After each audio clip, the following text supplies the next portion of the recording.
السلام علیکم ورحمۃ اللہ وبرکاتہ۔ آج ایک بار پھر آپ لوگوں کے سامنے حاضر آیا ایک قرآنی آیت کریمہ کے ساتھ۔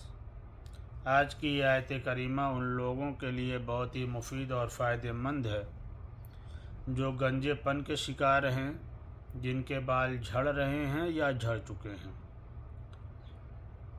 تو بتائے گئے طریقے پہ آپ اس آیت کریمہ پہ عمل کیجئے، انشاءاللہ تعالی آپ کے بال واپس آئیں گے، نئے سرے سے واپس آئیں گے۔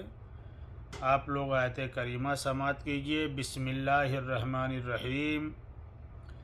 وَنُنَزِّلُ مِنَ الْقُرْآنِ مَا هُوَ شِفَاءٌ وَرَحْمَةٌ لِّلْمُؤْمِنِينَ۔ یہ آیت کریمہ ہے۔ اس آیت کریمہ کو 7 مرتبہ پڑھ کر جس کے سر پہ بال نہیں ہے یا بال جھڑ چکے ہیں یا بال جھڑ رہے ہیں، ان کے سر پہ دم کر دیا جائے، پھونک دیا جائے، اور اس عمل کو 41 دن تک کرنا ہے، صبح شام کرنا ہے۔ انشاءاللہ تعالی 41 دن مکمل ہونے سے پہلے آپ اس کا فائدہ اپنی آنکھوں سے دیکھیں گے۔ آپ کے جھڑے ہوئے بال واپس نئے سرے سے آئیں گے انشاءاللہ۔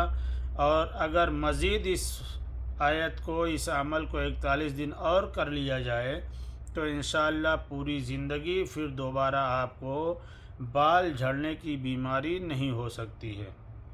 تو یہ آیت کریمہ بہت ہی مفید ہے۔ تو آپ حضرات سے گزارش ہے کہ اگر آپ کے دوست، احباب، رشتہ دار جو بھی آپ کی پہچان کے ہیں جن کو بال جھڑنے کی بیماری ہے، چاہے وہ مرد ہوں یا عورت ہوں، تو آپ اس ویڈیو کو ان تک پہنچائیے اور اس آیت کریمہ پر عمل کیجئے۔ انشاءاللہ باذن اللہ میرے رب کا کرم ہوا تو انشاءاللہ تعالی بال جھڑنے کی بیماری مکمل طور پہ ختم ہو جائے گی، اور پھر پوری زندگی انشاءاللہ آپ کو یہ پریشانی نہیں ہوگی۔ پھر انشاءاللہ تعالی ملتے ہیں کسی قرآنی وظیفے کے ساتھ۔ اللہ حافظ۔